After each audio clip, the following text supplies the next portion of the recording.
Welcome to the Pro Cheerleading Podcast, hosted by Makiba and Brittany, two former NFL cheerleaders discussing hot topics in the pro cheerleading industry and revealing the truth behind the Poms. Welcome to the Pro Cheerleading Podcast. This is the season 2 launch. Woo! Yay! This is Makiba, the sassy and classy, but not so sassy this season, Makiba. This is basic Ginger Beast Brittany here, okay? We missed doing this, you guys. We're a little rusty. We had to dust off some cobwebs. But we've been so busy, though, because we've been planning for this launch, season 2. We have so many exciting things coming up this season, like we can't even handle it. I'm really excited for what they're about to listen to. Okay. It is so good. Please break it down. Break it down. It was your idea, though. Just, we wanted the guys' perspective. We found that we have quite a few male fans that are listening to the podcast, and they have a lot to say to us privately. All good things, of course, but we were like, wow, this could be a really good episode to hear from the guys. And boy, do you guys have a treat in store for you. We loved all the guys that participated. Thank you so much. We're going to drop that interview shortly. But let's tell them what we're doing for season 2, because there's honestly so much going on. What are we doing next week? Next week, we are flying to Orlando because we're going to go to Pro Bowl. We are going to document these wonderful ladies' journey at the Pro Bowl. Because you said, this is like the Super Bowl for the cheerleaders. Why wouldn't we be there as the Pro Cheerleading Podcast? It just makes sense. Exactly. So we're there to just enjoy it as a fan. I mean, when we think about it, when we've gone to the Super Bowl, we didn't get to do much of anything. We're so busy. Because we're so busy. So I want to just do the whole fan experience. Go to the autograph signings, watch the girls perform. Because, out of curiosity, haven't you wanted to, see what happens at Pro Bowl a little bit behind the scenes? And when you look on YouTube for videos of the girls dancing, there's very little. So We're going to document the moment. What else are we doing? We are going to go to Portland for a Winterhawks game, which is the Portland's hockey team. Yes. And they have a dance team called the Rosebuds.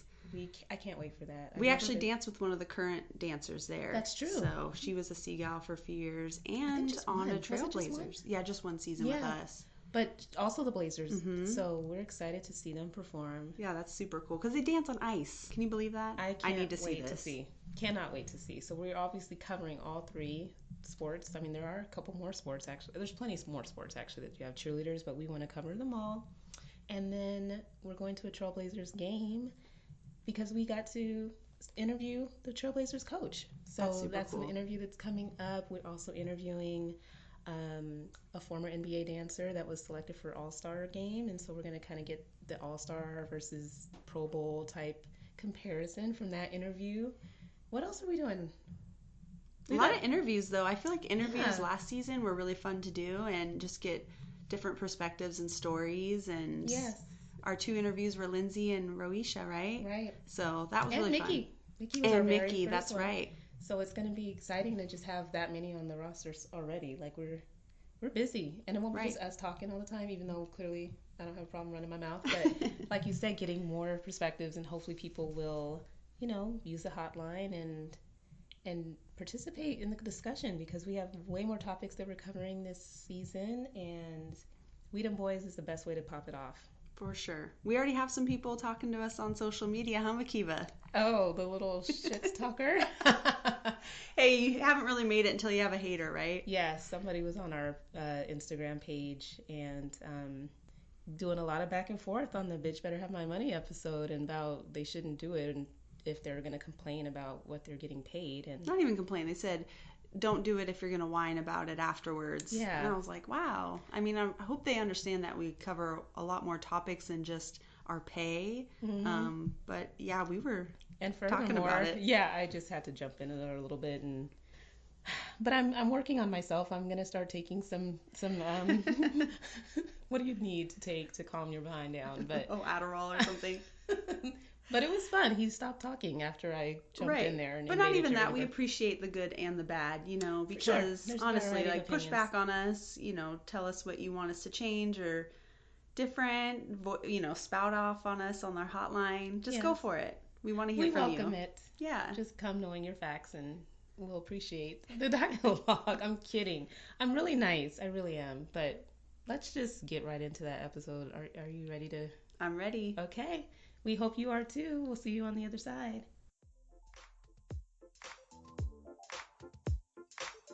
Let's kick it off with we have two Anthonys, technically. Mhm. So let's start off with Anthony. We can't say Anthony 1 and Anthony 2. Anthony from Atlanta.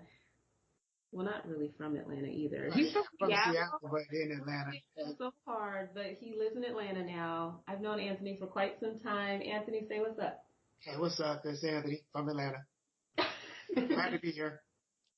Scratchy voice, Anthony. No, I'm just kidding. Thank you for joining us. I know it's late there. We promise not to have you up all night. Okay, moving on. Some local boys. We have Andrew. He's been one of my best friends for 8 years, and he was in my wedding. So say hi, Andrew. Hey, happy to be here and super excited. Yay. Yay. Then we have the other Anthony, which I married him 6 months ago. Yes. Say hi, Anthony. Hello, everyone. And last we have Nate, which is Anthony's old roommate. Anthony from Seattle, my husband Anthony. His old roommate. And just really smart and funny guy, Nate. Hi. Thank you. Nate the Great. Starting with a compliment. I like that. Yeah, welcome. Thanks for coming. Everybody. We have to start with Cheer Chat, though, guys, okay? So feel free to chime in if you want to. True, yeah.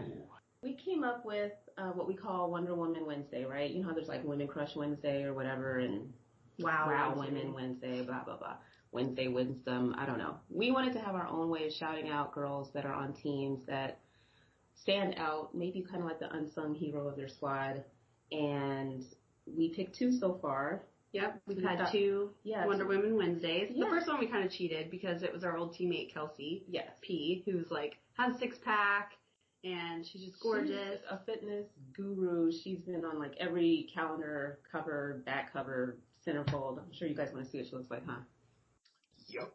Yeah. Yeah, why not? Anthony, you have all the calendars at I home. have 6 calendars at home. Is this the Kelsey that I know? Yeah, it is the one you know. Oh, so you know. We're talking about we Kelsey. go to the same gym. Yeah, Or see? went to the same gym. See, there we go. Yeah. Small world. Mm-hmm. But she's awesome, right? She deserves Wonder Woman Wednesday. Yeah. 8 seasons on the team. She was a squad leader this year. We just figured, why not give her the first honor? And last week we did, or is it this week? God, what did we do? Yeah, this week we did Lee from... There is a cheerleader Lee from the Redskins.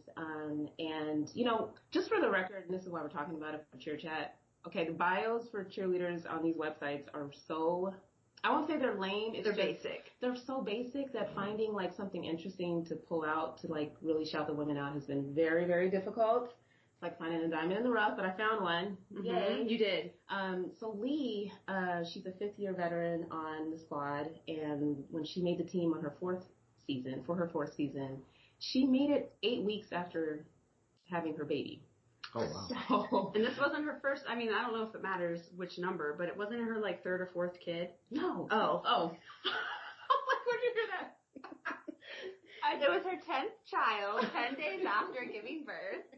It was her first, but still, I mean, I know you have like a little bit of a snapback factor after you're having your first Like I said, child. pinky in the brain, okay? I Yeah. just I read that wrong. I need to read sentences. I saw 4, Oh, 8 gotcha. weeks. I was like, oh, her 4th child, 8 weeks after. Okay, got it. Ew, it's okay. Okay. One Good thing the child- guys are doing this episode because Well- I'm out. We're a little rusty. It's Yeah, a okay. little rusty. You know, it's been a few, I don't know, whatever. So just her one and only. One and only Got first it. child, you have a little bit of a snapback factor when you have a kid, right? Like your first one, typically, you can kind Who of are you bounce talking back. to, right? Oh, the guys are like, what are you, okay, so no. Brittany, there will be a snapback factor Okay. after your first child. Got Even it. women out Noted. there, it tends to happen, but to do anything 8 weeks after giving birth is crazy because if you imagine 9 months of being pregnant, you can't like practice, exercise too much. You can't do Right. too much. You're 9 months pregnant, you know. What are you going to do to prepare for auditions? And so to do it within 8 weeks when you're like, there's so much going on with your body. Let's just put it that way. I'll spare the guys because they're probably going to start throwing up. Anyway, She did it, and I think that was definitely. Oh, I think it was super, super impressive. She's gorgeous. She's fit. She's been balancing. I mean, her son is 2 now, and so she got the second Wonder Woman. She just got married too. I noticed. Oh, really? Mm-hmm. We're such stalkers, aren't we? I know we are. But it kind of requires stalking to get to know some of these ladies, and so we thought we would say for Cheer Chat that we need some help and some crowd participation points. So you guys know your teammates better than anyone. And you know those little details that are not on the website, so please help us and nominate your homie, man. Mm-hmm. Like who's hot on, not hot, but like who's great on Who's your an team. unsung hero that doesn't get called out for the good stuff enough. What they do, and it might be their job, it might be their nonprofit work, it could be something. It could be whatever you want it to be, but hit us up, let us know. You guys ready for We Them Boys? I'm ready. Who's ready? I'm ready. Okay. I'm ready. I'm ready. Yeah, Okay. Hold up. Cheer Chat's over. We them boys. All right, guys. Let's just start with the main question or feedback that we've been seeing online from some of the guys. Like, nobody pays attention to the cheerleaders anyway.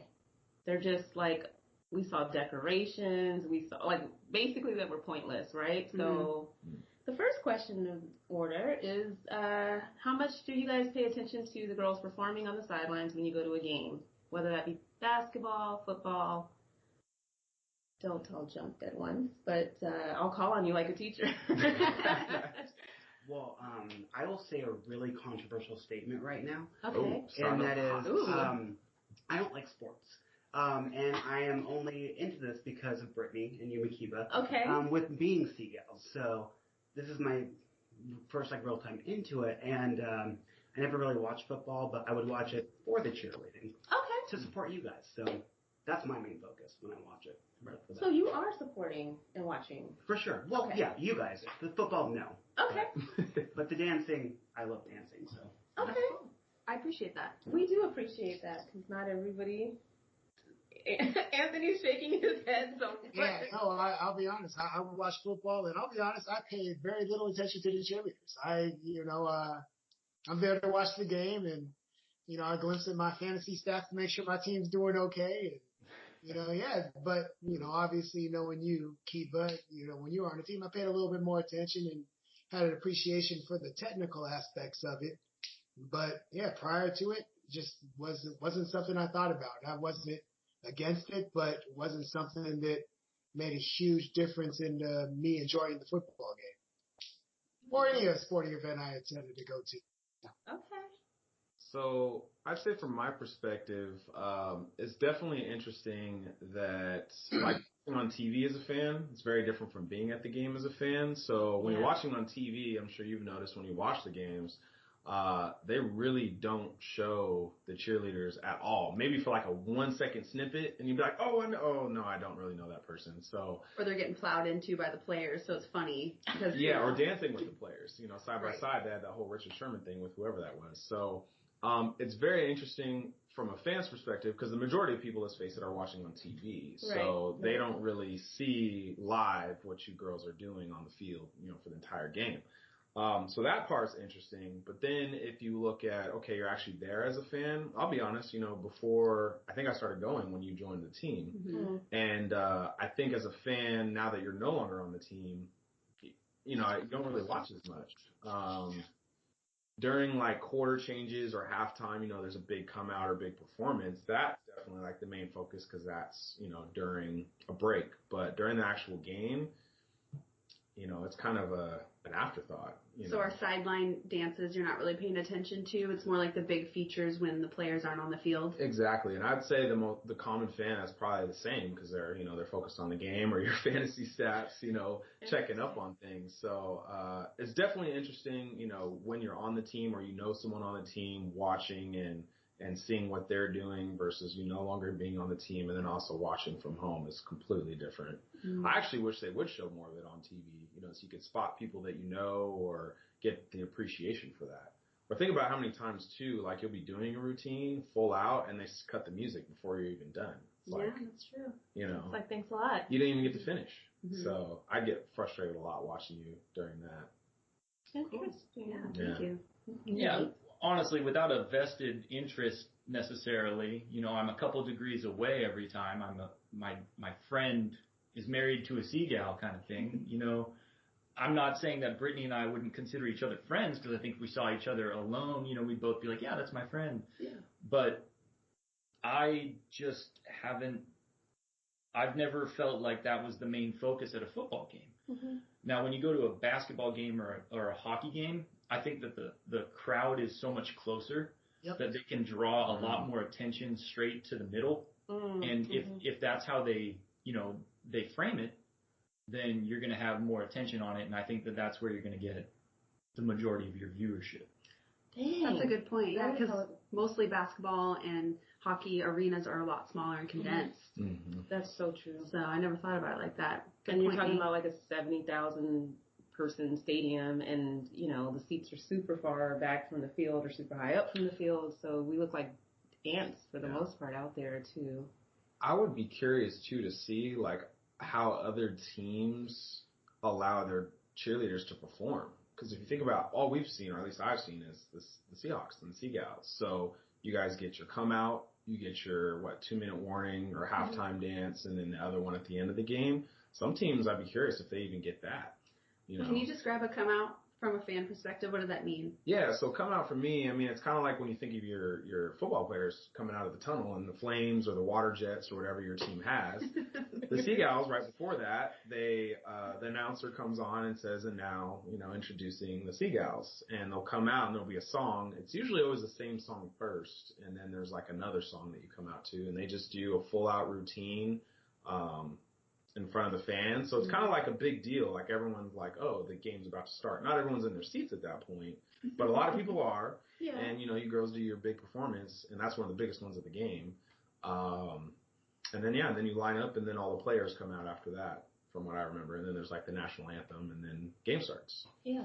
No, but to your point, I mean, the Dallas Cowboys stadium, I still haven't been there, but it sounds fabulous. And their whole stadium is actually designed, one with a killer, humongous, ridiculous big screen. And then, but they also have platforms like throughout the stands where the girls actually are like dancing, maybe, I don't know, a few feet from stands, because they're actually the platform is part of the stadium, which sounds so hype. I would die. Cool. I would die. I would have so much fun performing closer to the fans like that. But I've mentioned that a couple times.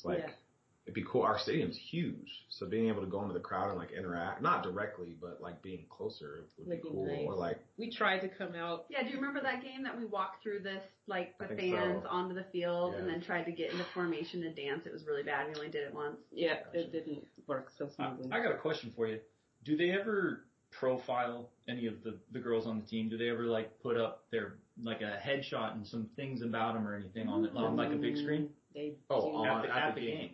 No. Sometimes they'll have like a calendar promotion video, which will just be like flashes of girls and like buy the calendar. But we did notice in the game day book, which unless you're in a suite or higher level, you have to buy.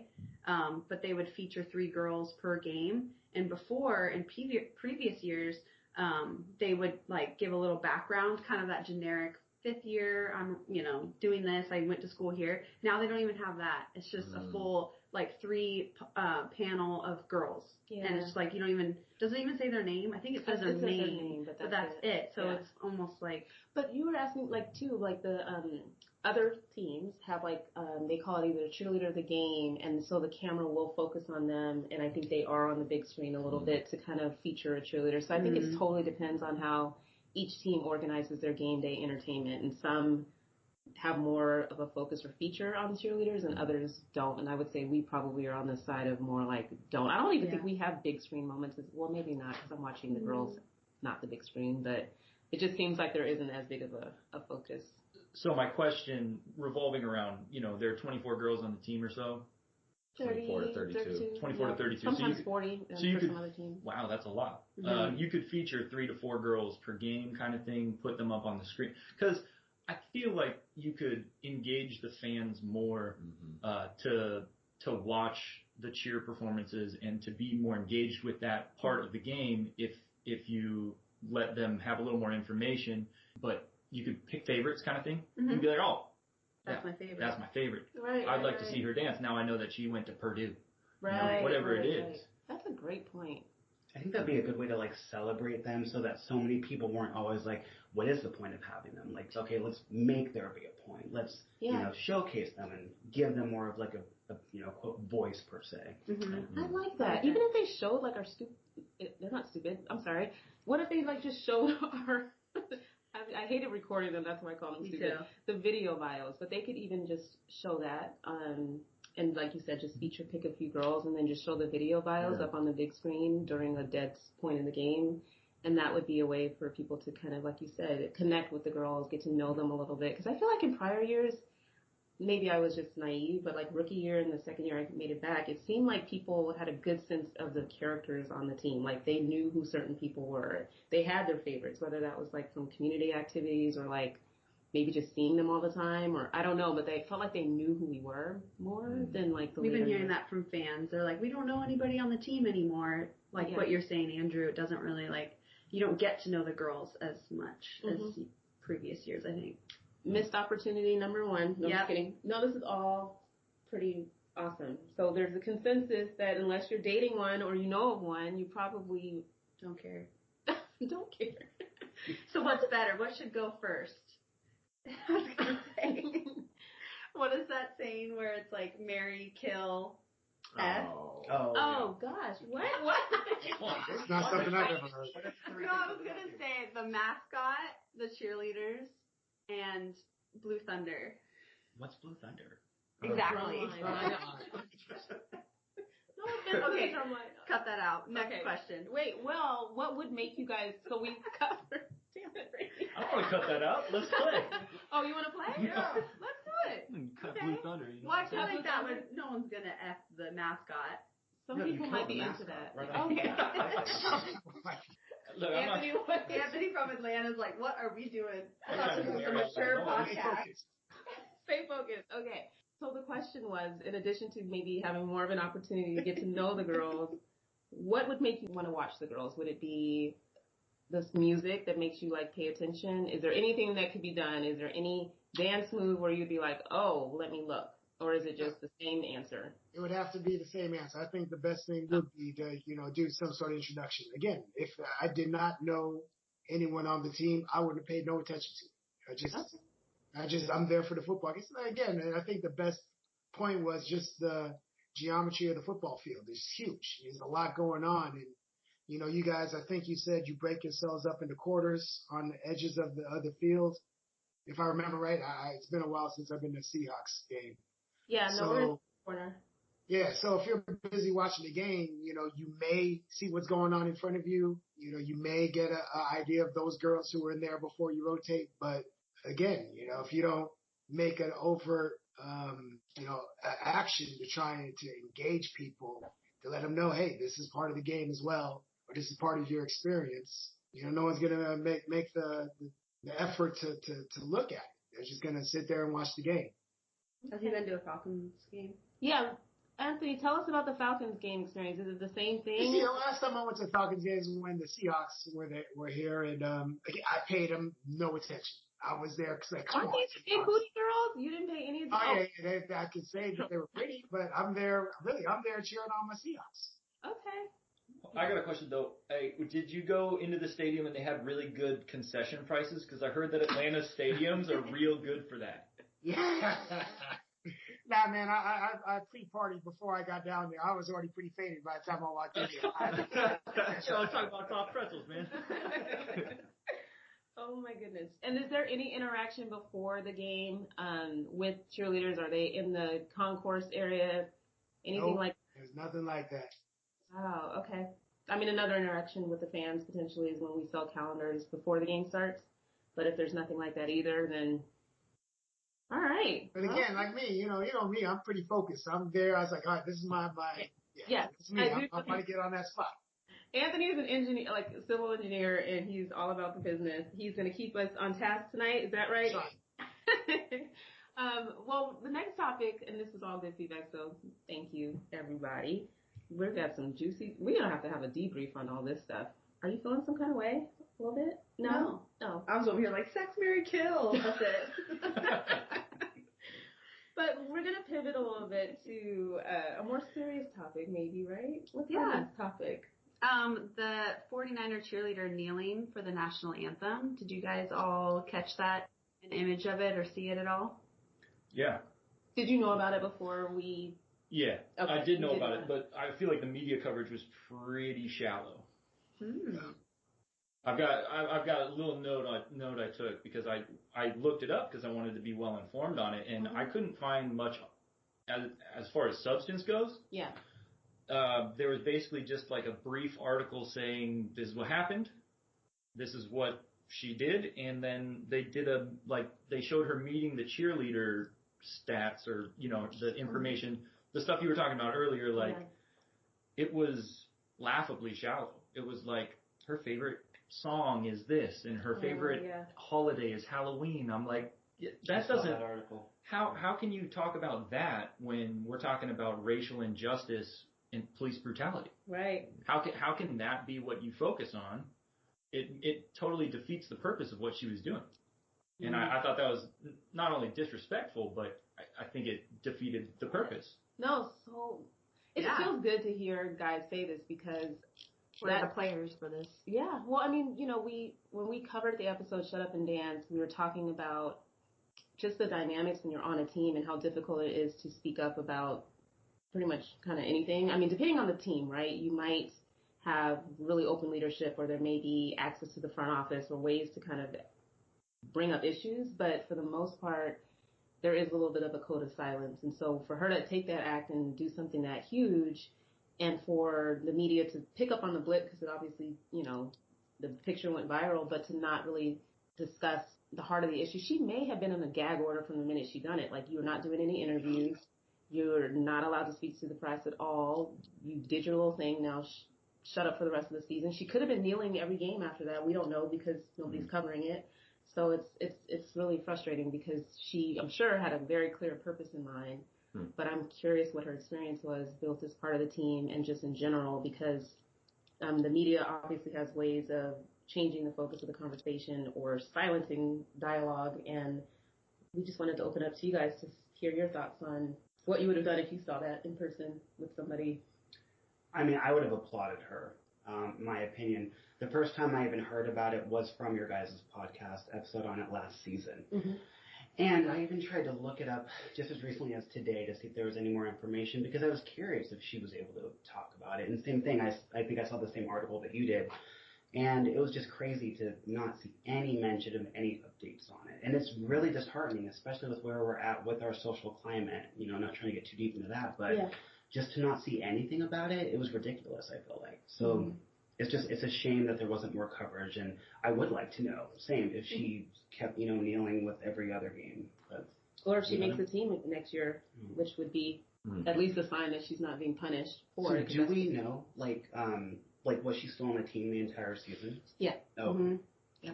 But, auditions happen every year, and ideally if she auditions, she'll make the team based on obviously what qualified her to make the team in the first place. But that is a way, I think, if you cause waves, that's a nice, easy way of getting rid of people, is you don't make it back.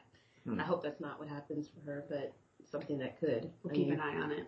I feel like, I don't know, my opinion on that is if she wasn't, brought back, that could speak volumes more. So if they're smart, they'll bring her back. Yeah. Maybe she'll get Colin Kaepernick. Just get blacklisted from every cheerleading team. That happens. Well, to my understanding, she did it one game, and nobody could figure out who it was because there was no picture taken of her the first time, only fan pictures. And then the second game that she did it, that's when she got actual media exposure, and they could pinpoint her name is Kayla Morris, right? Yeah, there was a lot of who's that girl at first. Yeah. We were trying hard to figure out who it was because it was taken from the back. So we were kind of going through the roster, who's got a hairstyle like that, and it's funny you say that because in the article it said this, however old she is, brunette. And I'm like, what does that have to do with anything? Right, that's true. What does that have to do with anything? And I mean, diversity of hair color is what I like to call it. I mean, that's for some people, that's the mindset is blonde, brunette, and redhead when you talk about cheerleaders, which is ridiculous, but that's a reference point. For photos and everything. I mean, you're easier to spot on the field. That's true. Hair color's how I found you. That's true. What do you say, Anthony? The media was obviously really, shallow on it. I hope she does make it back again. It was something similar down here in Georgia not too long ago, right before, right at the beginning of the season in college football. College girls, we covered girls down here took a knee, but they were asked not to return to the team. You're down here in Georgia. It's completely different than being in Seattle, Washington, or anywhere along the West Coast. And they took a totally different tack to it. They just said, "We don't want you on our team if you're going to do this." And those girls, I think they're still trying to fight it out in court. I haven't heard about it for some time, but we covered them as well. Yeah. Well, one of them did for sure. She made it onto The View and was kind of talking about her experience. But yeah, I think one of them made it back onto the team, but the rest of them didn't, and one ended up bringing a lawsuit against. But what was the public general? Well, it depends on where you are. You're inside the city of Atlanta, hey, that's, it's probably pretty good because Atlanta's a different city outside the rest of the state of Georgia. But where this took place was just outside the city. So, you got a different feeling if you were living up there and they were like, oh, no, we can't have that. We support our military. I don't even want to get totally into the conversation. All the arguments for and against it. But, nonetheless, as a college student, these girls have a little bit, ladies, let me not call them girls and be disrespectful. They have more of a voice, as opposed to, the NFL cheerleaders. You really see nothing but scrubbed down versions of whatever you guys say. I have no idea what any of you think outside of, go Seahawks or go whatever team. It's real though. You guys are, they're kind of these, sanitized versions of people. You don't get to really say what you really feel. So, young lady from the 49ers, you have no idea what she feels. She took a knee. You probably have an understanding of what she's doing it for, but, she never really got to talk about it. The media is not going to, even if the media wanted to ask her, you're right. She probably got marching orders from the team. All right, you did this, but, we need you to say this now. Yeah. It's interesting because part of me wonders if there wasn't a lot of coverage because this was such a big issue last season. Like not the season we're in right now, but the last football season, it was huge. And teams had to figure out how to handle that situation and address it. Now this is kind of after the fact, and now she did that. So part of me is wondering if she was kind of silenced and there wasn't a lot of coverage because now it's not in that wave of this being a topic, or because maybe the cheerleaders don't get the same kind of coverage that the players do, right? I'm kind of curious as to why there wasn't a lot of coverage about it. Yeah, we were kind of curious, and this is why we're so happy that you guys are all here, just to hear the guys' perspective, because at any given point, especially between, Kayla kneeling and, the article coming out about the injustice in the NBA, there's so many opportunities with all the rosters out there for one man to speak up, to say something in support of Kayla or anybody that's just about the injustice, right? And it's just been crickets from the guys, and I'm like, whoa, wow, okay. I mean, granted, there's been dissension even amongst the NFL players on kneeling. Remember when the players' little fund was created as a compromise between the NFL? He was not feeling it. Yeah. So basically, when the players started kneeling and the NFL owners were trying to figure out how can we shut this? What do you guys want? What can we do? And then it became an issue of the owners contributing some money toward this players fund where they can have money go out, to support the communities that they are from.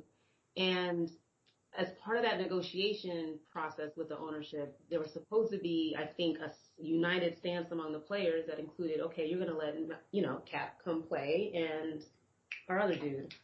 Yeah, no, it was Eric Reed. Eric Reed, thank you. This was before he was playing again, but they were, that was supposed to be the stance. But I think Malcolm Jenkins and some others ended up, I think they felt like they sold him out because they ended up agreeing to the sum of money that the owners would put towards this players fund. So anyway, I was just making the point that the players were kind of at odds a little bit too as to how to react to the kneeling and the blackballing of Colin Kaepernick and Eric Reed at the time. But it would have been nice, is my only point, if the players actually spoke up in defense of the girls, if they could appreciate how much it took for her to stick her neck out like that. It would have been, Maybe it happened privately. Who knows? I mean, she's obviously. Who knows? I mean, did the media give the player an opportunity? Did they ever ask the question like, hey, what do you think about young lady Kayla's, taking a knee?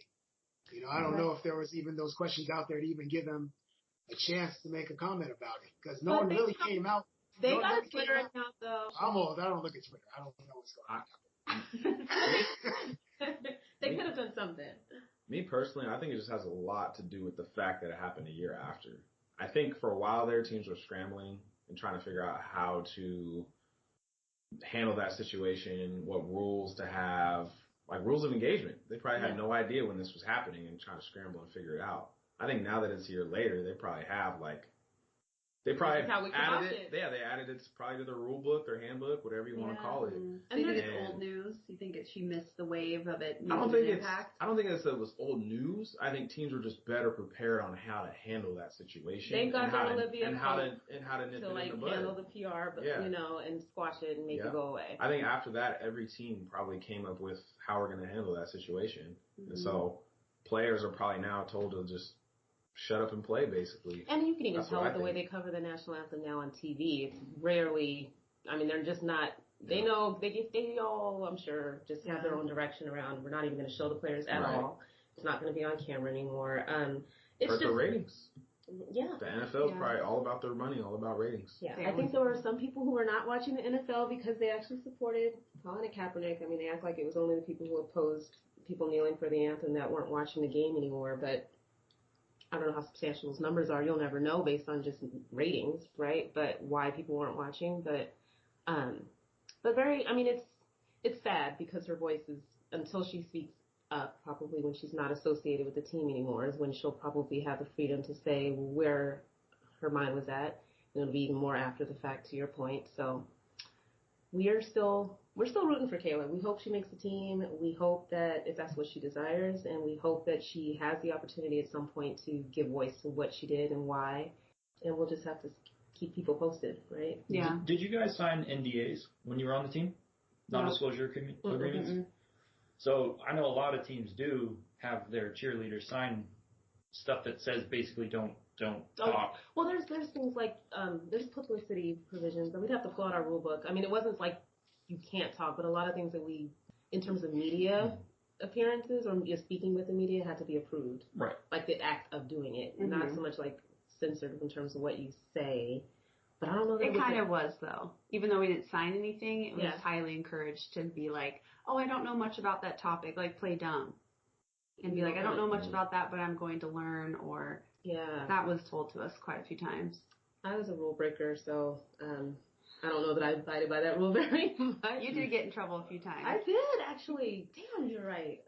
My whole rookie year, I was just like always called into the office, so to speak. But I mean, I took, my take was just that I'm not a dumb cheerleader. Nobody is. And so I'm not going to act like I don't have a brain. If we're out in the community and we're like, there to support whatever. We're in a school and we're talking to kids, and we're not going to just sit there and shake our pom-poms the whole entire time. Like, we have a voice, and sometimes it got me in trouble. But that's why we have a podcast now. Yep. All right, moving on. Yep. We're warming up to the biggies. Male cheerleaders in the NFL. What do you think? Okay, clearly you guys don't even pay attention to the cheerleaders enough, right? Unless you know somebody. So it doesn't matter. To the win, to the guys. No, but what do you think about that? Do you want to see co-ed, or do you care to see or have an opinion on co-ed NFL cheerleaders? I would, personally speaking. I think it's really awesome that they're going to have them, and that they already have. Is it 2 or 3? 3. 3. So I think that's really cool that they're including them. I really liked listening to your guys' podcast on it last season when you were talking about like the calendars and how they would do that. I was like, well, that's kind of intriguing. Yeah. I wasn't sure how they would kind of implement that in, but we have to buy them. We're poor. Help us. We're poor. Donate here. Will do for sure. But no, I think it's really good that they're including them because everyone. It should just be all about inclusivity at this point. Yeah, agreed. And it sounds like, I mean, between the NBA squads that tend to be a little bit more co-ed with the dance teams, I think it would be interesting if we move that direction in the NFL too. But it was great that the Rams had 2 guys as opposed to just one, because it may have been easier to include them in more things instead of just the one cheerleader on the Saints. But what do you guys think? I don't have any issue with it. I think it's awesome. It's showing progress in our society. I think it kind of raises, like you said, to your point, Andrew, how do you include them? How do you, like you said in your podcast, what do they wear? Like what uniform? Do they wear the same uniform as the girls, or do we like come up with something else? So that stuff was interesting. You know, you look at traditional like college, you know, they do a lot of the, what do they call it, stunts and like tumbling and stuff. So I personally, I think that would be more entertaining to watch. Not that they have to include that, but I think like you look at like a team like UW here in Seattle, they have a dance team that just strictly does choreography, and then they have like their other, I don't know what they call it, but they have another team that does like stunts and tumbling. So I think that'd be cool to have at NFL games, to watch that. Not that the guys have to do that kind of choreography, but to have them included in that aspect, I think would be cool to watch. There is one team that's like that. That's the Baltimore Ravens, where they have like their cheerleaders are like classic cheerleaders where they do the lifts and everything. Yeah. I think it could also change the choreography too. You know, you look at what moves and combinations that guys can do with girls that you couldn't do all ladies necessarily. So I think it'd be cool. Okay. I agree with Anthony. I think you could diversify the routines a lot. Obviously there's no reason to not let guys be on a cheer team. But then it raises the question, like, what becomes the body image standard for men? Yeah. Because for women, it's very strict. You know, they tell you have to be, you know, a certain self, right? Right. Well, for men, I feel like the standard is so much wider.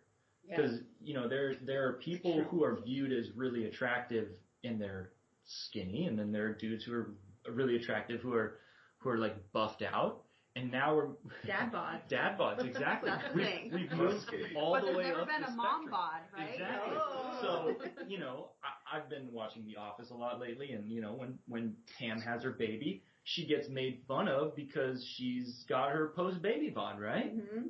Well, I feel like if you were a cheerleader, a female cheerleader, and you had a mom bod, you would probably not make the team, right? True. And then that's not my rule, but you know, I'd be lying if I said I'm not surprised by it. That's why Lee, you know, that's kind of, we perpetuated that, but that's why Lee was so amazing, because she bounced right back, right? Yeah. But would they have accepted her back on the team for a fourth year, not a fourth child? You know, if she kind of came back a little thicker or something? Yeah. No, probably not. Well, I mean, to your point about the bodies for guys, though, like, I mean, when I think of, I went to Georgetown and I cheered on a co-ed team and hated stunting and hated being thrown up in the air, and you do the splits in the front, right? Oh my God, I just would tumble my butt off because I did not want to be thrown around and dropped, okay? But my partner back then was the biggest guy. Like, he was not in shape, but hella strong, and just could throw people up. I mean, he could just sit your foot, like, your feet right here on his chest. Like, he was huge. But you would think that there should be some fitness standards for the guys, too. You know what I mean? Like, if they make the team, they should have to be in shape, too. Well, yeah, but again, it depends on what kind of thing you're asking your team to do. Like, if I don't know what the men cheerleaders did in the NFL, what kind of squads Los Angeles and New Orleans were fielding, but, you know, yeah, you'd want, I guess, the fitness to be functional. It's, you know, what are you asking them to do? Well, dancing during a game requires you to be in decent shape, and if they're dancing like the girls, it's not just, when we need you for a stunt, you do it. It's like an active role for the 4 hours of a football game. So I would think that they'd have to be in decent shape. And I think the Baltimore Ravens, just from a glance, they look like they're all in shape, but to your point, I mean, there's a lot of different types of bodies, and they can probably get away with a lot more. They're not wearing crop top sweaters. Mm-hmm. I don't know. I think from a fair perspective, if there's such like a heightened awareness of how the women should look, the same thing should be for the guys. Same. Again, yeah, but you know, how do you define that? You know, you got this prototypical, you know, beauty standard for women. How do you define that for men in the same fashion? Same way with like wrestling. I feel like if you guys have to spit in a cup to make sure you're a certain size, it should be expected of the men too. Mm. Mic drop. Saucy take. Yeah. But you know, they should have, I mean, not every woman is required to have a six-pack, but I would just say they'd have to be toned, right? They'd have to be like fit. But could you have like a bodybuilder fit? where they can't. Yeah, exactly. That's what I'm saying. Like they can't even clap above their head because their biceps are so big, or like a lean athletic dancer. Because those three that we're talking about, they're dancers. They're very lean. They're dancers, professionally trained, and all that good stuff. So their bodies reflect that. But yeah, what if some bodybuilder came up and was like, "I can do this. I can do a triple turn." I see, like in my head, I envision them having that lean body type. Okay, I think I think it's different if you're casting, like to his point, if you're casting for a stunt team or if you're casting for a dancer. Because most professional dancers usually have a particular type of body type. You can't be a great dancer and be 300 pounds most of the time. I mean, it just... Did you see that YouTube video? What was that video? No. There was a video. It's a whole group of, I forget what they call themselves. We'll find the link and put it below. Yes. Hella curvaceous, big girls. Getting it. Traveling around the world. Plus size beyond. And they were all doing choreography and dancing, and I was amazed. Do you think that they would have made a cheers team? No, not based on the uniforms that they're wearing. And so, when we talk about like the changes in uniforms that they're making to like cover us up like we're back in the Lord knows what decade, So maybe they could wear those. I don't know. But my question to you is, without naming names, obviously, because you don't want to incriminate yourself here, do you feel like there's been someone who made the Seagals that didn't dance as well as she should have, but she looked so good for the part that she made the team? Yeah, for sure. I know there have been. Okay. I would agree to that statement, but there's also the opposite. Girls that dance great but don't look that good. Yeah. Right. Oh, yeah. It's more often or that. political, too, where you're like, okay, she's just obviously your favorite. Right. She doesn't really do anything. She's kind of lazy. I think there have been a lot of great dancers that didn't have the look. More than the other way around, where they had, because, you can have like a squad of 30 some odd women, but if there's really somebody that just cannot dance or can't keep up, stick out. It sticks out too much, but you can kind of work in the opposite a little bit better. Yeah. Highlight? Oh my God. I think we're kind of segueing into our fourth question, which is, what should be the standard for appearance and body image of pro cheerleaders? So we're kind of in it. Whew. For women now, since we did a Heavy type of question. male bod. Yeah. This is gonna be the hot take for me. No, it's gonna be bad when it comes out of my mouth. But Hot and ready.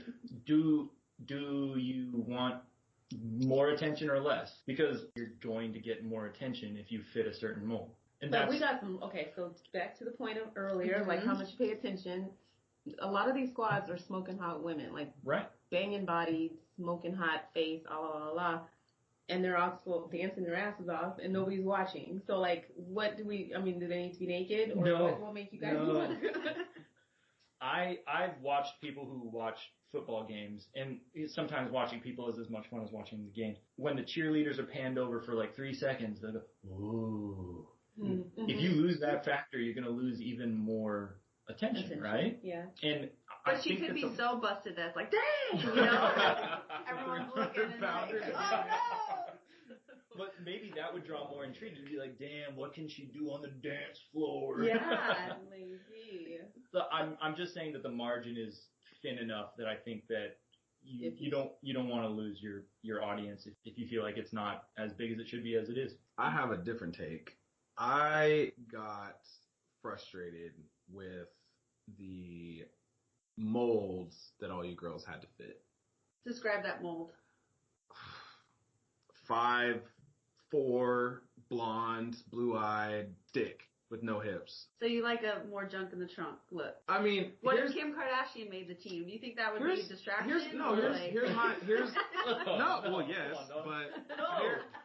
Here's my issue. So obviously there's a lot of different body types. I think there's a lot of different body types that can be considered in shape or close to being in shape, where everybody's in shape is different. And from an insider's perspective, knowing what you had to go through, having your weight only be able to be in this 6-pound range, 3-pound range, and the things you had to go through to try to hit that were ridiculous. And I think, I would consider you in shape all the time. Aww. And, I just think it's unfair. And I think just because it shouldn't be about your weight. It should be about how you look and how you feel. And it wasn't always like that. But to kind of expand on that, though, I think a lot of different people like a lot of different body types, and not to be like racist, but a lot of the girls that were on the team were white. There's a lot of white girls and there's a lot of blonde girls.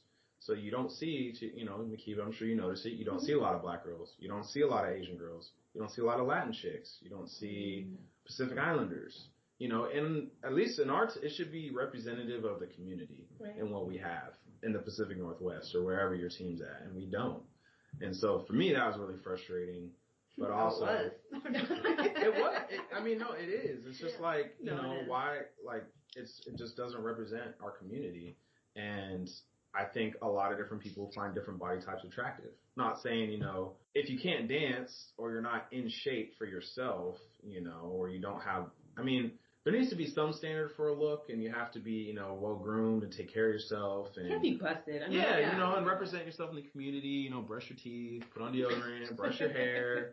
Do your makeup. Like, that makes sense, having a team look and being able to, wear your uniform. But, to be told, oh, you have an extra role or you actually have hips and a booty, so you can't be on the team. Like, that, to me, was just stupid. Anthony, in Atlanta? In Atlanta agrees wholeheartedly. From the stands, probably doesn't make any difference if it was like a 10 to 20 pound range, to be honest. Just can you make the moves? I'll be honest. If I'm going to be there watching you, I want to make sure that you're technically proficient. You could do your job.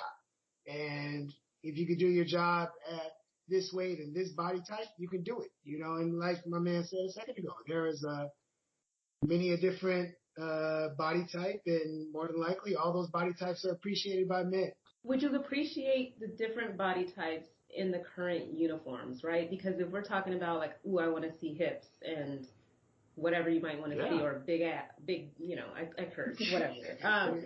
But like some uniforms just aren't as complimentary to that kind of a shape, right? So to me, maybe that's the question of what uniform. Is there a uniform that can look great on everybody? But like to your point, if there's, Kim Kardashian out there wearing the Seagull uniform, for example, it just wouldn't even look good, at all, actually, I don't think. But, it's just because it wouldn't actually complement her shape in any real true way. The uniforms might even be just for a certain body type in mind, and maybe that's the problem, because, go ahead. Oh, I don't know. I just think that they should make the uniform to fit the body. And I feel like if anything, they really just need to do that so that there's more, again, inclusivity, because that would bring a better awareness to the squad, I feel like.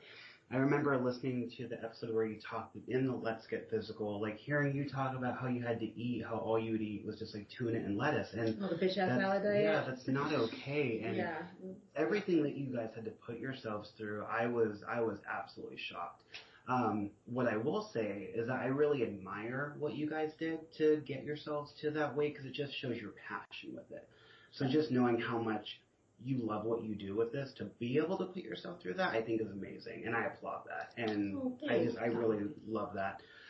But I think, when we think about unhealthy expectations of how women should look, there should be better representation, because that will make women and, some men feel better about themselves, that they see themselves and that they're included. Right. So make it better. I don't want to have the last word on this, so let me jump back in here. Because I feel like I said everything I said, and then everybody's on the other. I don't disagree with you. Oh, yeah. At all. I agree. I think that I'm with Anthony on this one, where if they're technically proficient and you can do your moves, like, good for you. That's what you should be doing, no matter what your weight is. I have a question, though.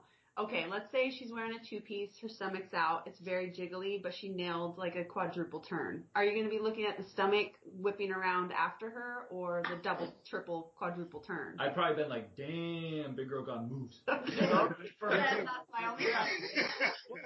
Okay, so to that point, I think, why do you watch football? Why would you watch cheerleaders? For entertainment, right? Right. So it should be more about, is she entertaining? Do I want to watch her? Does she smile?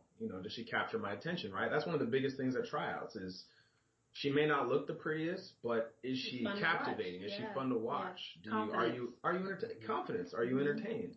That's what should matter. And I think, to your point, Andrew, if more people were, like, when you watch commercials, right, you see these 6 feet tall, not even 100-pound women modeling, right? Mm-hmm. If people, and women have an opinion about that. They feel like that's ideal. That's what I need to get to. And that's unrealistic. So I think if cheerleading was just one other way to show society different types of women that are acceptable and beautiful. I mean, think about everything you two do in the community, right? You're out there, you're representing the team, you're, kind of just out there, right? If they show that to society, I think that would go a long way, because then people would be like, wow, she's beautiful and great at dancing and great in the community and representing the team, and a little thick. Yeah, but that could be sexy too. Yeah, and I feel like that would take away. Sorry to interrupt. No, you're fine. But I just feel like that would take away some of the backlash that you guys get, because even reading some of the comments that people put on your guys' page of how, women are always just objectified. Sorry, my personal opinion. I feel like sometimes they say that because they're insecure about themselves. I agree with that. And they want to be able to, be like that. Maybe they can't. And we should have more representation to show you are too. You don't have to feel like that. Well, I feel like it comes down to being contractually obligated. And it sucks. I feel like that's where we need to focus the mind on changing. Because I feel like we're going to keep on overarching to the society concept. Society says we should be inclusive of everybody, but the team hires cheerleaders to portray an image. And then you sign your contract to be a representative of a team. And what they have in those provisions is what they want you to be. And if you sign it, you agreed to it. Now, as soon as you change that, I think that's when you get the power. I know it's not just like, hey, we want to change this, and then it's going to change. That's not how it works. I'm very aware of that. Right. But until, as a group, the women who are supposed to represent these teams come to a consensus that they're not going to do that anymore, it's going to be the pervasive train of thought. Right, agreed. I mean, I think, what we're hoping with the podcast and just other things that are happening in our space, that there will get some momentum for the potential and for change if we all kind of find a way to band together. There's not like a Cheerleaders Association of America or something, or a union where we can all kind of discuss issues together collectively and say, how is it down in Kansas City? How are you treated? And then we can find out in Miami what they do. And so, each team will be different. I think collectively we obviously have a stronger voice. But I think, to the point about the contract, I think, the bitch ass salad diet came into effect because A, I was trying to make the team, and B, whatever I had to do to maintain weight during the season was just my way of adhering to the contract, if you will.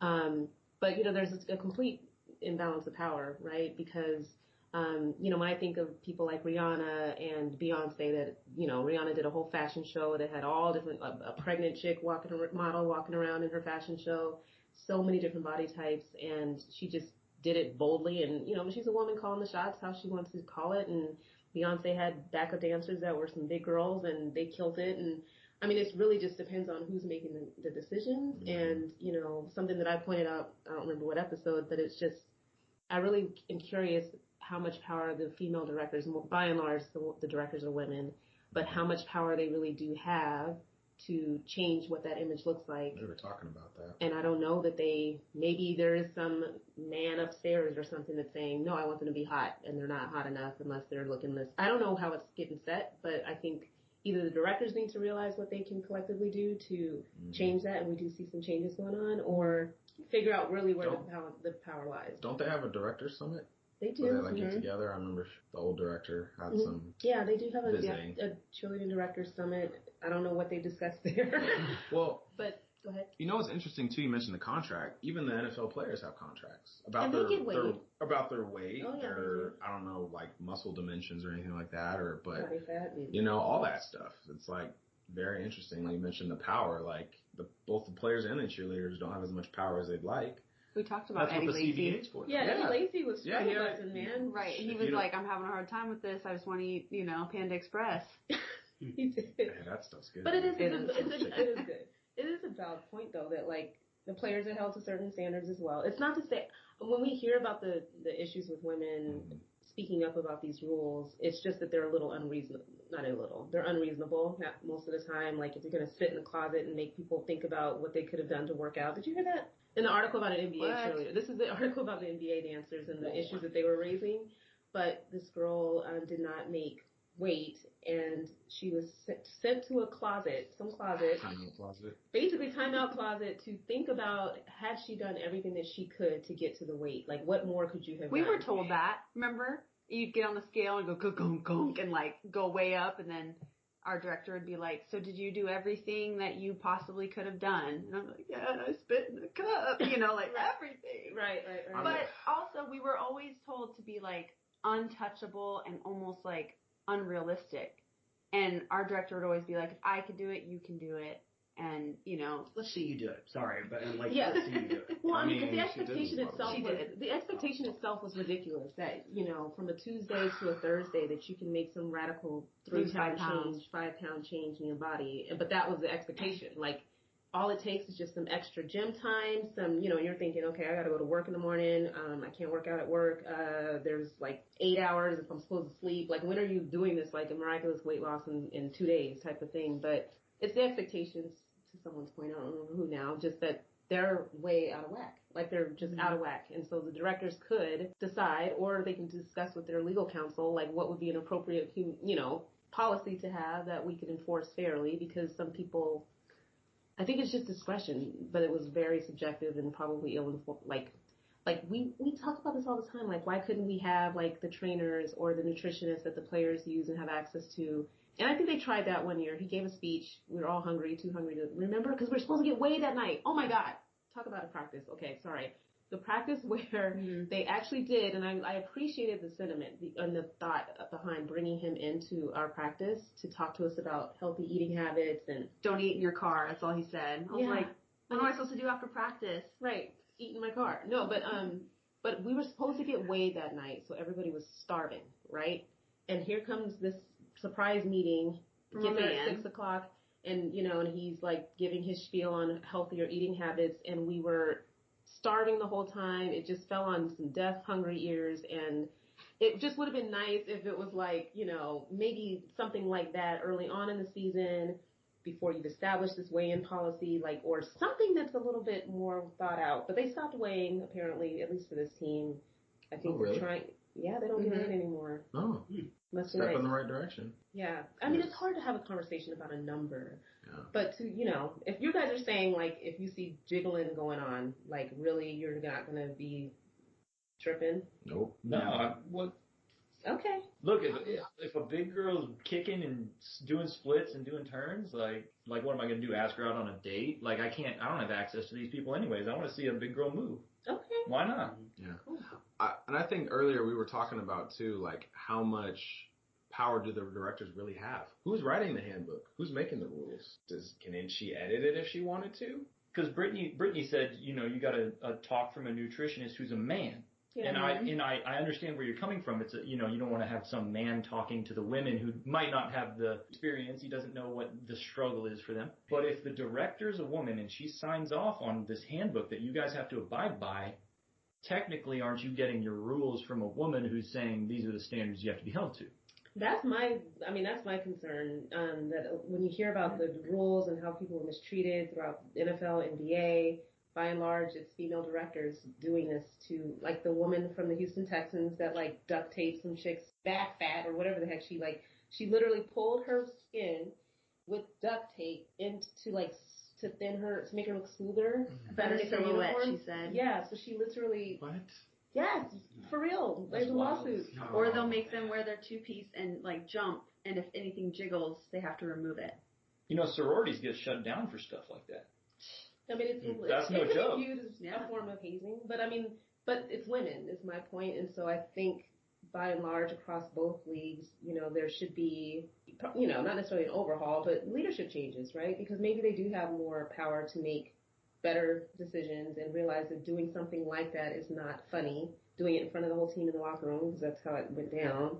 I mean, that's just not acceptable. And I don't know what cheerleading was way back in the day with, like, women, who were doing it in the 70s and not 70s, but like 80s and 90s and what they experienced. But clearly this was just kind of like the way of the world, and everybody just went along with it because that's just what you did. And, some of the women that used to cheer end up becoming directors, and so they're probably just perpetuating whatever was acceptable. I think it's changed too. I would think that. Okay, no, I wouldn't think. I can tell you that women now are much more attractive than they were in the past. Not to say that every woman in the past is uglier than every woman in the present. Right. But the standards changed, and I think that you have a wider group of people to choose from. You have a more diverse group of people to choose from, and I think you can get more people to fit your mold as it's changed over time, too. Because I've seen pictures of cheerleaders, like, in college from, like, the 50s, and you're like, that is not what I would expect today at all. Fair enough. Anthony, do you have something to join? No, I'm stick by it. If you can do it technically proficient, if you can make it work, you can make it work. I'm sticking by that. I think to your point, too, it's like when you have auditions and you're seeing this variety of women that show up, which hopefully will think, oh, I see myself in these women out there. I could be on that team. And they show up to these auditions that they look at their criteria and the way that they judge, and they're looking for things like, how fun you are to watch, how talented you are, and check that box, Okay, but let's be real. Yeah, truth behind the palms. Truth behind the palms. We've looked at other teams' videos. Yes. And been like, that one girl's very distracting because she doesn't match in terms of her body type. Let's say she's like significantly shorter and maybe a little bit wider or whatever. It's just, honestly, it's a distraction to the cohesive look of the performance. So one out of how many? Like you're saying, like you see one person out of everyone. But if you have more people that look like that, then it'll be less of a distraction. Diversify the group. That's true. Okay. That's the easiest And the solution. uniforms fit their bodies. Because I think between those two things, like if they actually like form to your body in a way that complements what you're working with, I think that will make a difference as well. Because it could just be like that just isn't a good look for her body type. There's dresses that are designed based on people's body types, lay line and paired bodies and all kinds of stuff. So why can't they do that for our uniforms to at least tailor it a little bit? Anthony and I were talking about this before we came on, and the amount of money that is dedicated to cheerleading, as far as money that comes into the team and then is dispersed throughout, I heard we don't get a lot. Is a pittance. Yeah. So you're telling me that they could afford it. They could afford to make the uniforms tailored to each girl's needs to fit whatever look they want to go for. I don't think that that's unreasonable because the NFL is a nonprofit, but the commissioner makes $30 million a year? I think they got some pennies to spare. That's what I thought as well. Just a little touch. Yep. Well, and I mean, to build on that with the cheerleaders' pay, what would you say? I mean, I'm sure you guys have heard the debates about, the cheerleaders have not gotten paid at all for their time, but would you say minimum wage is fair for women that are cheerleaders in the pro leagues? Or would you say? I would say minimum wage if you get benefits, because I think you're doing something where you could potentially get hurt. We do all the time. So we do. It's a physical activity. Yeah. So I mean, I'm not necessarily saying that minimum wage is the fairest, but it would be a step in the right direction to say minimum wage for every hour that you're working, plus you get benefits, because then the unknown is covered. Yeah. And you wouldn't quit your job to be a cheerleader full time, would you? No. Okay. So I think that's reasonable to expect that most girls would feel the same way. Yeah. And then that wouldn't be their primary source of income. It'd be something that they're doing as a passion or a hobby, but they're getting paid for it and they get, benefits. To that too, I'd say at least for the Seagulls, I mean, you guys get quite a few sponsorships that provide a lot of benefits too. So I think to Nate's point, if you included in those benefits, the hair, the makeup, the tanning, the clothing, all those discounts plus tickets, I think that would be fair. Mm-hmm. But, I don't know if you mentioned in previous podcasts, but there's a lot of teams that aren't even getting minimum wage for the entire season when you divide it up. I'm sure you mentioned that. Sued. Right. Teams are getting sued because they're not even paying minimum wage. Yeah. That is, I don't even know how that's legal, so. It's not. It's not. Yeah. That's why they're winning in court. Yeah. I should have pulled up examples because this is such a healthy conversation. Anthony, do you have anything to add? Yeah, no, the money issue is how much cheerleaders get paid is an interesting question because, then you have to really wrestle with, again, what does the team perceive the value of the program to be? Obviously everyone wants to get paid top dollar for their talents, but, the man at the top, and again, you're dealing with a bunch of men here. They're just thinking about these cheerleaders or nothing but, perhaps thinking about them more as bodies on the side of the field. They don't want to pay them as much. And that's an unfortunate situation, for someone who may, bring more value to the organization that they give it credit for. So it's almost like a whole holistic way you have to look at it to determine what's the value of the program, to determine what we need to do to properly compensate the program. And that's just a tough question. It's something that, each team really should handle and really look at carefully, and really say, we value you women as part of the organization. We really want you to be comfortable and able to do certain things. Well, when I think about, certain intangible thinking of like a balance sheet or whatever, there's certain types of assets that you can't really put a dollar. I mean, you can, but it's not something that's as concrete. So if you think about brand value, right? What does it mean? What does the Seahawks or whatever team's brand actually, if you were to try to value that in the community, like what is that dollar amount? And each time that we're out in the community doing these appearances and building that goodwill with their fan base so that they associate some positive sentiment with that brand and they want to spend money on an outfit or a game ticket or whatever, there are things that it's really hard to quantify, but that's really, if I were a director, what I would argue in terms of building that business case as to why we actually bring money into the organization. It's not something that's like, oh, we sell 80 million calendars. It's going to be, well, everything that you do to value your mark, your brand, that's something that we contribute to on a daily basis. You're never going to get all your athletes to go to appearances and interact with the community, okay? So let's be real. You're going to get us, because that's what we would do. Mm-hmm. We're doing the appearances that the guys won't do, can't do, whatever. I mean, they have one day off, right? They're Tuesday. So, I mean, there's an argument to try to build that case as to what value that we do bring. So it's not just so focused on, well, all you do is dance on the sidelines, because clearly we don't. And it pissed me off, like every time that, and I'm getting feisty again. Every time the NFL teams, NBA teams, they have a very canned response whenever these articles come out and they're speaking to the value of our programs, and they say, well, they're a valued member of our community and they do so much and they're ambassadors and this, but you won't put an actual respectable dollar amount to, what these women are worth in terms of like paying them more than minimum wage, because really it's a question, how do we get from minimum wage to something that's actually representative of the true value that you place on them? And let's get real about it. And it won't necessarily be this clean figure of like, income that was brought into the organization, but you can at least make the argument that, hey, they're contributing to that goodwill, and that's an intangible benefit. I would be curious to see how much, say, the mascot gets. How much do other if this was vodka, I would just slam it. How much more do than us. Yeah? How much do low-tiered staff member of the Seahawks get paid? Say like the guy throwing footballs around. The guy throwing footballs. The flag runner. Or the flag runner, or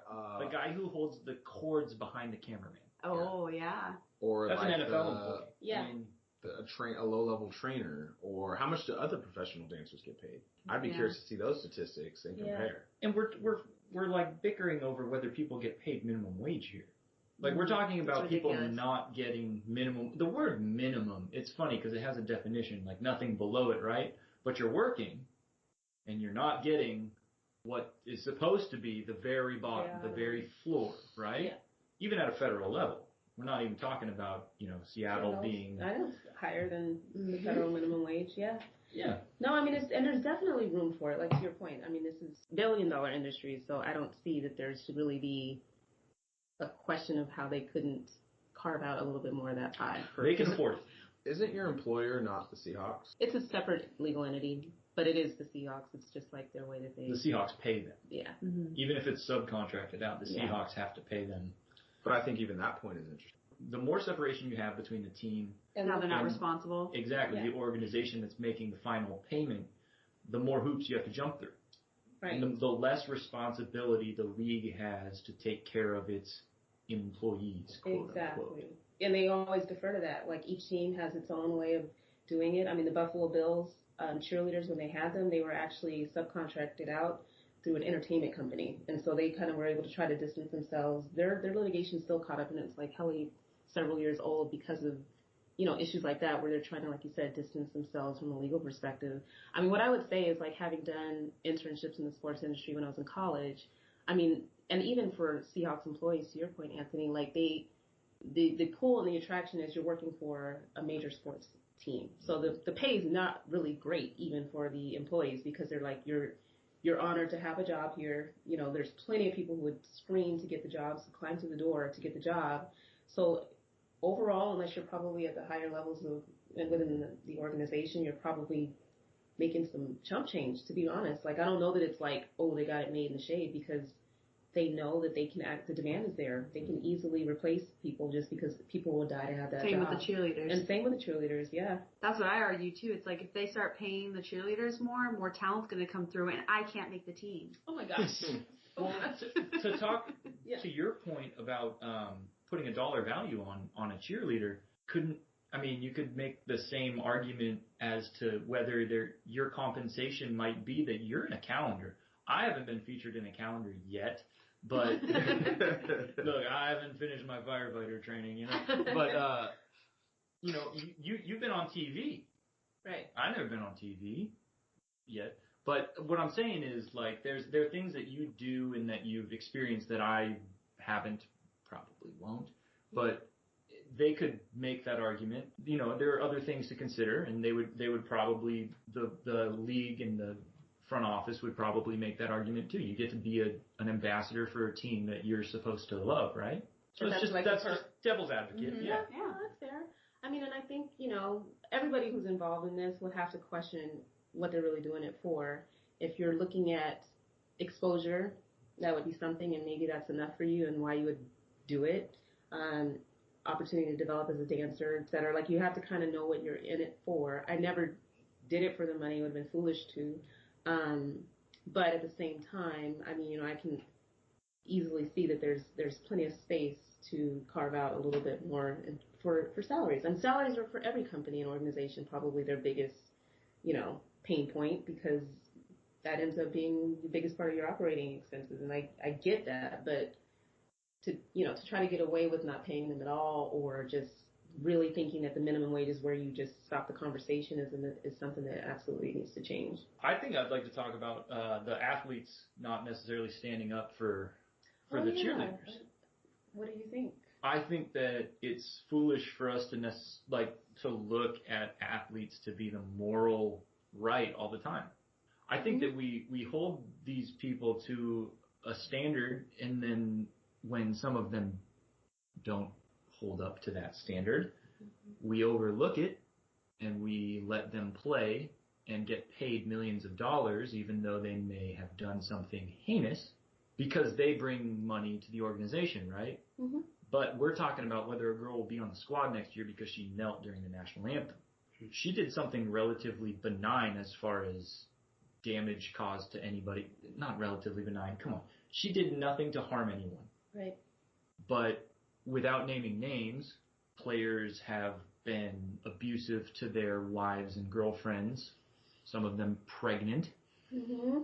And then we're touting them as pro bowlers who get millions of dollars. That seems relatively unfair.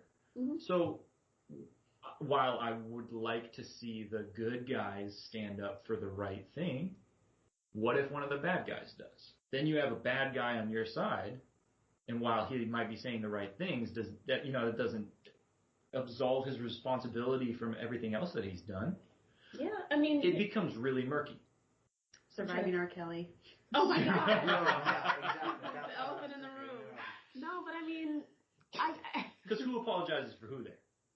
Are you saying, we want all the support we can get, but we don't stand by this guy because he beat his pregnant girlfriend up? Yeah, that is true. What kind of support? Like, what would you do if somebody that isn't our favorite did some things in their past? We're like, I love the cheerleaders. Let's support them. Would you deny their support? Or that makes it really, that's a good question, Nate. Double-edged sword. It is a double-edged sword. I guess I was looking at, when I think about, maybe I was thinking of the good ones that are already vocal and outspoken, like a LeBron James or something like that. When that NBA article came out, and it's just, these are women that you see and interact with every game that you go to in every city that you travel to. And if someone like that actually spoke using his platform, not an unsavory character, but I was definitely, it's not that I'm like trying to hold athletes to a higher standard, a moral standard. It's just anybody could have. I mean, I would have liked, it could have just been a no-name person, but just somebody that actually said, yo, that's messed up, would have been appreciated. If it was somebody who had a checkered past and just was just I mean, it probably like, I wouldn't glorify it, put it that way. If it was somebody that was just an asshole saying it, like, thanks, but it wouldn't be something that I'd be like, let's scream it from the rooftops that he supported us. But it should be somebody who's in a position to just bring truth to light. Like, say something, because saying nothing just to me says it's okay. You know, just like if we're going to talk about surviving R. Kelly, you know, people buying all his music and blowing my mind ever since the documentary came out. Like, it's just, what does that say to the women who have suffered his abuse?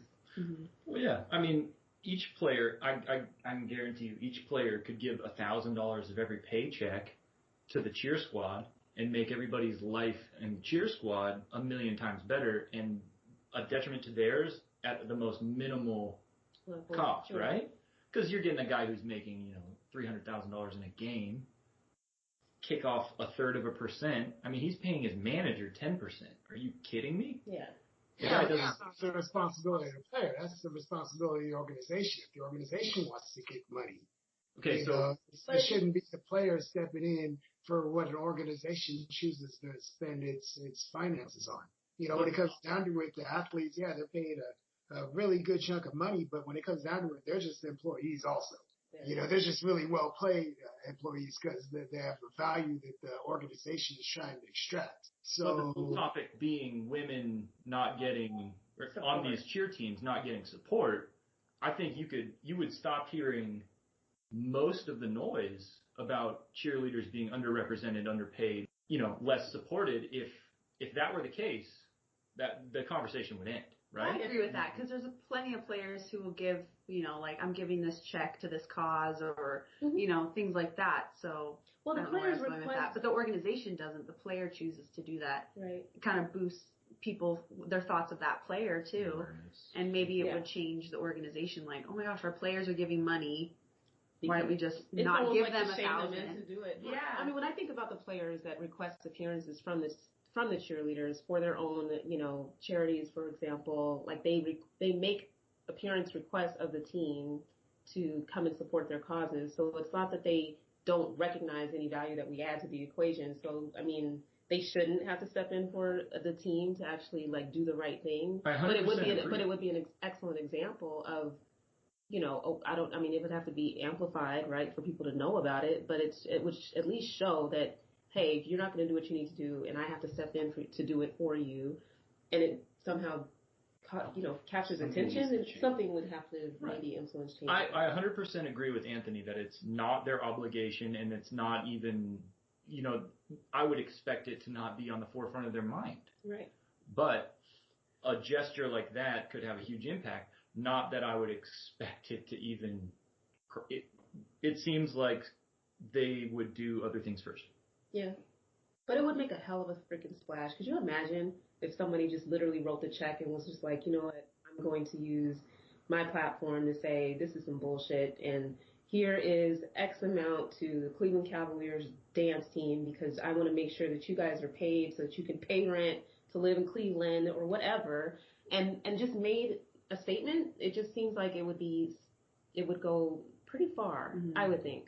Just thinking about the moral compass in general, like, you see something isn't right, just try to do something, anything. Anything. You know. Like you said, even tweet, that's free. Just say, like, I stand with the cheerleaders. Do right by them. That's it. I think it may come down to an awareness thing. Like, you think they have no clue? They have a clue. They know. I think they have. They're banging the cheerleaders. They know. No, I'm just kidding. I'm kidding. I think, but again, it comes down to who you know. Like, we talk about the rules of engagement. Like, they're not really, there's a rule written that you're not supposed to mingle with players. So, I'm not saying they're completely oblivious, but to your guys' point, like, how much is it on the forefront of their mind? And how, like, me personally, I just feel like there's not a whole lot of awareness, both with fans, with players, with society, about, like, the struggles. Like, that you're mentioning everything you're talking about in your podcast. I just think there's not a lot of awareness, and it's not brought to the forefront of, like, people's minds. Well, hopefully they listen to it now. Yeah. You guys are, we should get a player on. Maybe We Them Boys Part 2. There you go. There we go. Can I come? You guys are all welcome back. Yeah. Well, I think that totally rounds out a wonderful, wonderful discussion. I can't think of anything that we've left out. Mm-mm. We have a session called Locker Talk, and we have this grandiose plan to ask you guys about like what you think about when you watch cheerleaders perform, but you don't freaking watch us. So Hey, I watch. I never okay, said all I didn't right. want. So what really runs through your minds when you watch us perform? Because have you guys heard of cheer sex? What? No? What? I want to know. No? Sex sells, they say. What? Sex with the You cheerleader? guys don't know what cheer sex is? Okay, lean in. No, I'm just kidding. Anthony, do you know what cheer sex is? I do not. Okay. Should I Google it? Urban Dictionary? Dude, you're gonna get the wrong results, bro. No, so cheer sex is, okay, so if a girl's dancing, cheerleading, Do I even know this definition? I hope so.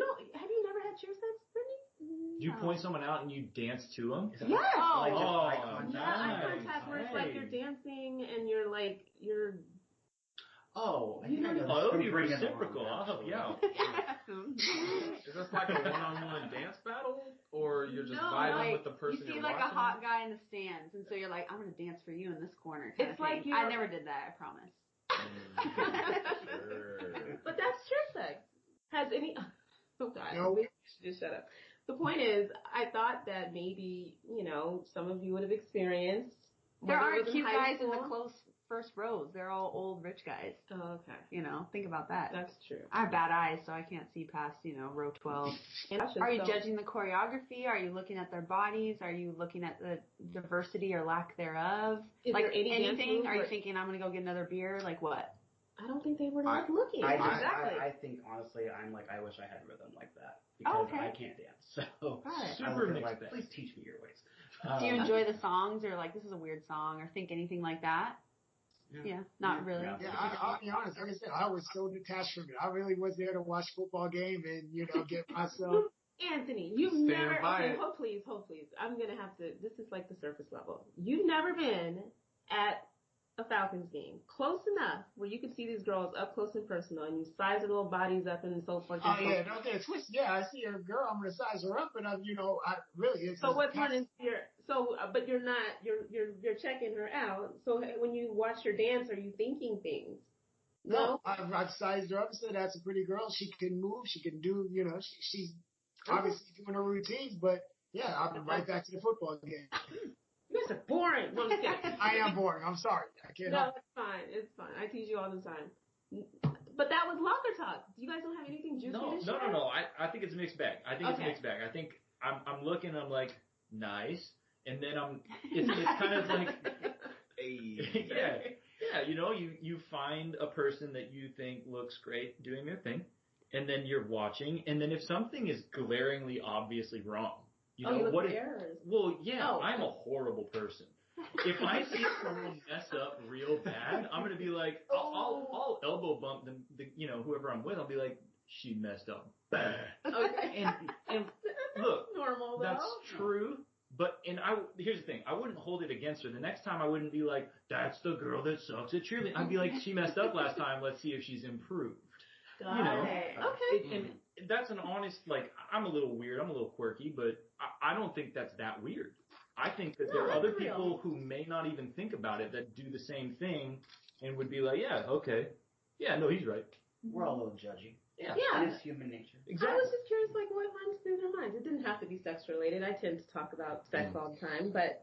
Well, that was the first part. The nice. Yeah, I mean, Okay. obviously you wouldn't be dressed in a two-piece showing skin if there wasn't supposed to be a risque thought.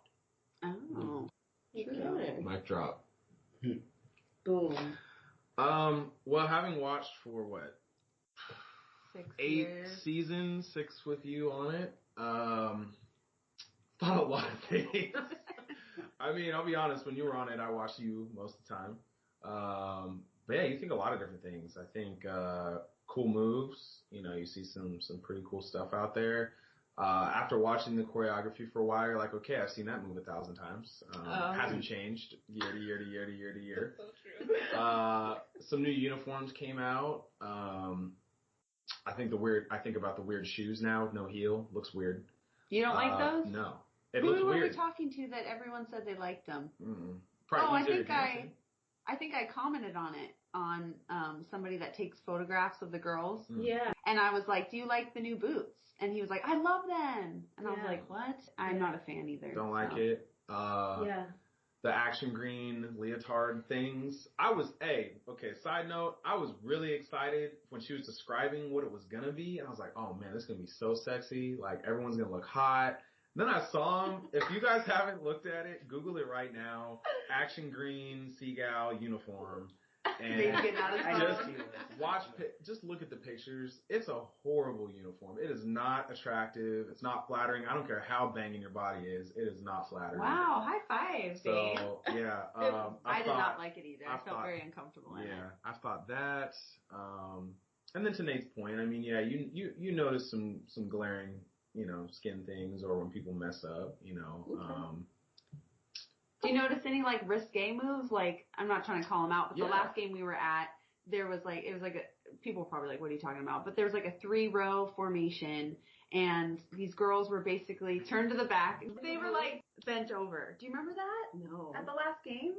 And that was like, they held that pose forever and they were in the skirts and everyone's like, whoa. Yeah, you saw a lot of. Do you notice any of that where it's like, whoa, butt out? So I have noticed some moves where it's like, okay, they're like twerking right now. Or they're like bent over, like making a face. So you do notice stuff like that. I noticed some weird things though, like y'all are wearing the same exact uniform. And some girls, their skirt will go up and some's got their butts out, but others don't. So then as a dude, you're like, does she just have a bigger butt? Is that why it's out? Or is she wearing it different? Or got a different size? So and we can all probably agree, we think about weird stuff.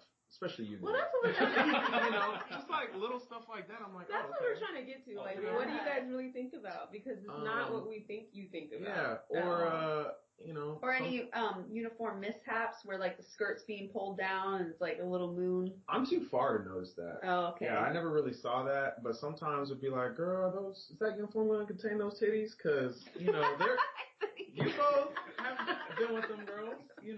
There's some well endowed women, probably not anymore, but there was. Yeah. Not naming any names. But yeah, so you notice stuff like that. No, because I even went to one game with you my year off, and we both went, whoa, and like looked at each other. Because we were in Touchdown City, it was close and personal, and we were seeing some jiggle tests live. And I'll see some dudes behind me, and they'll be like, whoa, Like in a good way. Just there's stuff like that. I'm big into song selection, too. Like, you would capture my attention to a much greater degree with, like, a banger out there. If you're bumping the newest good stuff, I'm gonna be more engaged. Right. Popular things. Another little thing, the cheesy cheer face. So there's the cheer sex face, and then there's the eating air face. Yes. The like cheesy. I like that. Man. Yeah. Oh, got it. It's good for a moment, but if you keep doing it, like you gotta do something else. God, I don't know. That's not my thing. Can you please tell women how you feel about that face, okay. though? It's important. This is my biggest one, though. Whenever they would turn the hype up crowd, like dudes getting it on the field, like we them boys, like episode title, the players would be getting hyped, jumping up and down, and then the girls, y'all would just have to do the lame step clap. Man, I always would tell Brittany, I'd be like, if that came on, I would just break it. I would just break the rules. We did. And I would just. We did, and we got yelled at. Yeah, that's freestyle time. Yeah. We used to party, and we used to get a little slightly ratchet, but the director, it was so much fun. Like, anytime they played hip hop, and the guys would lose it, and we would just kind of do our own thing. You should be with the crowd, with the players, getting people hyped. Just a step clap isn't going to hype anybody up. What they want. Yeah. Especially in a stadium like CenturyLink, man. That place would be popping. Yeah, I know. Yeah. Well, I think this has been such a dope episode. You guys, it took a little coaxing, but we got some juicy locker talk out of you guys. Thank you guys so much. It was super fun. Super informative. Like, we seriously are going to have like a little debrief on this because it was just so helpful to hear the guys' perspective and the questions you raised and the points that you guys made. This is what we envisioned. Well, what Brittany envisioned. I appreciate you guys having us. Yeah, thank you. Thank you. Fun to be. All right, that's a wrap. Thanks for listening to the Pro Cheerleading Podcast. Please subscribe, leave a comment, or review. Follow us on Instagram, Facebook, and YouTube, all at Pro Cheerleading Podcast, and also on Twitter at Pro Cheer Podcast. This is Brittany. And Makiba. Until next time, keep your eyes on the sidelines.